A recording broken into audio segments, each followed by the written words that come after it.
అసలు ఇట్లాంటి వాక్యం మేము పుట్టాకేం లేదని అంటారు. మళ్ళీ ఇంకెవరైనా వచ్చానికి పాస్టర్ గారు ఆయన్ని కూడా అలాగే అంటారు. ఏంటంటే ఇది అలవాటు. పౌలు అతనితో ఉన్నవారు వాక్యాన్ని ప్రకటించినప్పుడు ఆ వాక్యాన్ని రిజెక్ట్ చేయక, తృణీకరించక, దేవుడే ఈ మనుషుల్లో ఉండి మాతో మాట్లాడుతున్నాడు అని భావించి ఆ వాక్యాన్ని హృదయపూర్వకంగా అంగీకరించారు. ఇలా దేవుని వాక్యాన్ని స్వీకరిస్తే దేవుని సేవకులకు ఎంత ఎంకరేజ్మెంట్ ఉంటుంది. ఎంతైనా కష్టపడతారు. సంఘం కోసం, దేవుడు అప్పగించిన పని కోసం కరిగిపోవడానికైనా దేవుని పరిచారకులు వెనుకాడరండి అన్నాడు పౌలు. పరిశుద్ధాత్మ వలన కలుగు ఆనందంతో గొప్ప ఉపద్రవమందు మీరు వాక్యం అంగీకరించి మమ్మును ప్రభువును పోలి నడుచుకొని వారైతిరి. అందువలన మాసిదోనియాలోను అఖయలోను ఉన్న సంఘస్థులందరికీ మీరు మాదిరిగా ఉన్నారు. ఎలా?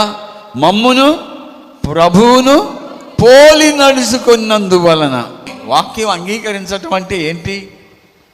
అసలు ఎంత బాగా చెప్పాడు. అక్కడికి వెళ్తూ ఉంటాం కదా, ప్రసంగం చేసి దిగిరగానే నలుగురు ముగ్గురు అక్కడ వెయిట్ చేస్తారు. దిగ్గానే చేతులు గట్టిగా పట్టుకుని ఊపేసి, పాస్టర్ గారు అసలు ఎన్నాళ్ళు ఎందుకు మా ఊరు రాలే, అసలు ఇట్లాంటి వాక్యం మేము పుట్టాకేం లేదని అంటారు.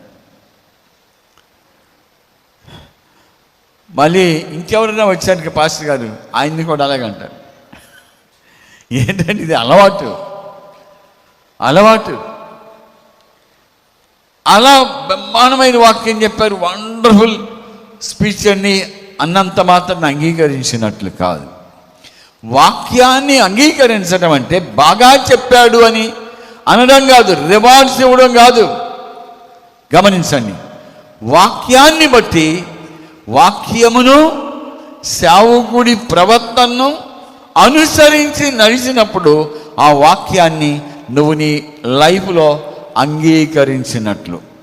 నువ్వు నీ పద్ధతిలోనే వెళ్తే అటు దేవుణ్ణి అనగా దేవుని వాక్యాన్ని, ఇటు సేవకుణ్ణి నువ్వు మాదిరిగా పెట్టుకుని పోలి నడవకపోతే ఆ వాక్యం వల్ల నీకేంటి ప్రయోజనం?